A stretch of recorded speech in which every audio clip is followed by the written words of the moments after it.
Hi, I'm Andrea and I'm a continence advisor, and I work with people who have bladder and bowel control problems and with the people who care for them. People who have lost bladder and bowel control, especially bowel control, have an increased risk of getting an infection or of spreading infection to others in their household. Following some simple steps, we can help you minimize the risk of infections at home.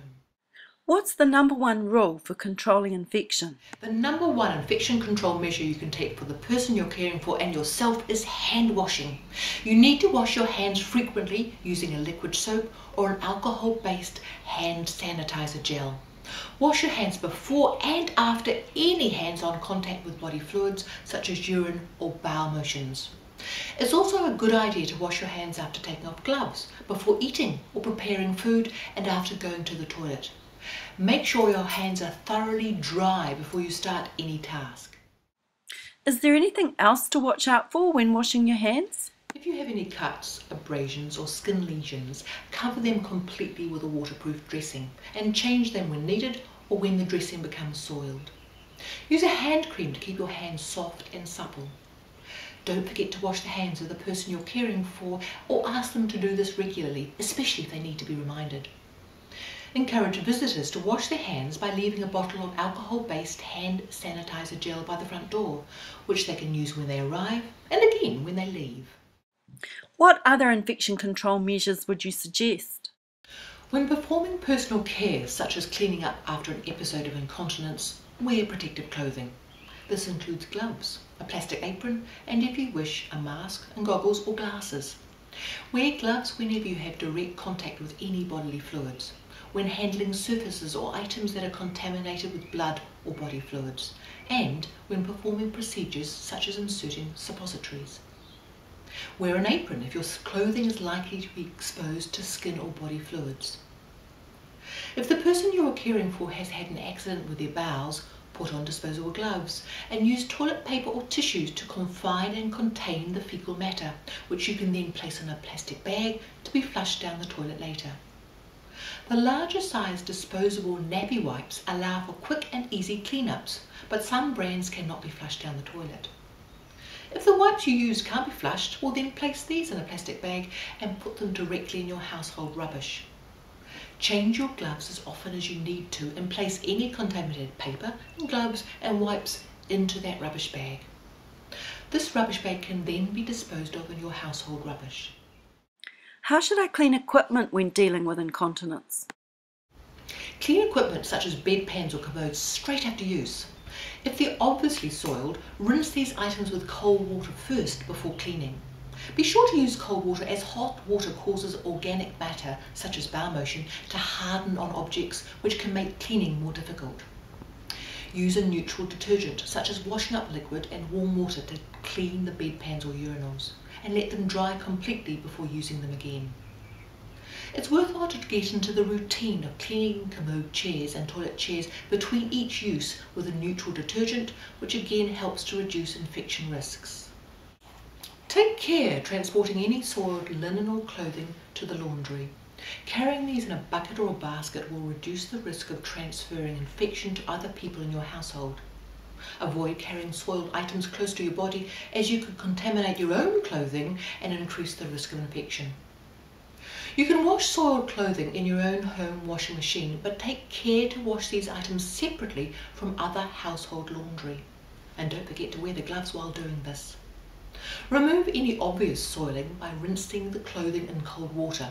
And it's a good idea to soak this clothing in a product such as nappy sand to kill any bacteria. Then wash the clothes, preferably on your machine's hottest wash cycle. You can use cold water if you use a washing powder specifically for cold water. Dry the cleaning washing in a clothes dryer or hang it out to dry, and there's no need to disinfect your washing machine afterwards. How can I prevent strong smells? Urine has no smell unless air gets to it, so dispose of wet continence products promptly and clean up accidents as soon as you can.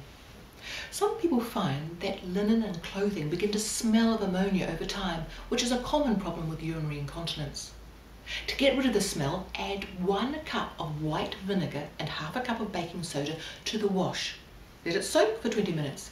Then add the laundry detergent according to your manufacturer's instructions. Run the laundry through a normal heavy wash cycle and add another half cup of vinegar to the final rinse cycle. This should remove the smell. If not, repeat the steps as required. If badly soiled briefs or clothing cannot be cleaned or laundered, then place these items in a plastic bag and put them directly in household rubbish. Remember, always wash your hands after contact with any soiled clothing. What about the bed and mattress? If accidents become a regular problem, well then consider buying mattress protectors, pillow protectors or duvet protectors. These are reusable, breathable, machine washable products that can protect your mattress and bedding from wetting or soiling. Prices range from between $30 and $40 up to $150 for the largest mattress protector. What do I do if there's a spill on the carpet? Put on your gloves and soak up as much of the spill as possible using paper towels. Place these in a plastic bag and put them directly in household rubbish. Clean the area with a neutral detergent such as washing liquid, and if possible, shampoo the carpet with an industrial carpet cleaning machine. What equipment can I use to clean up accidents? There are some basic items you'll need to deal with episodes of incontinence and to control infection risks at home. Have a bottle of alcohol-based hand sanitizer available to use before and after each and every contact with body fluids. Keep disposable gloves handy, plus a plastic apron, a bedpan, a urinal, all of which can be washed out after use with soap and water. Disposable incontinence sheets can help to prevent soiling in the bed. Other items you might need is plenty of toilet paper or paper towels, wipes, a bowl for washing, soap or skin cleanser, skin barrier products, clean bed linen, spare clothing and continence products, plenty of towels and plastic bags, and antibacterial and odour remover spray. I hope these tips on how to deal with incontinence and infection control have been useful.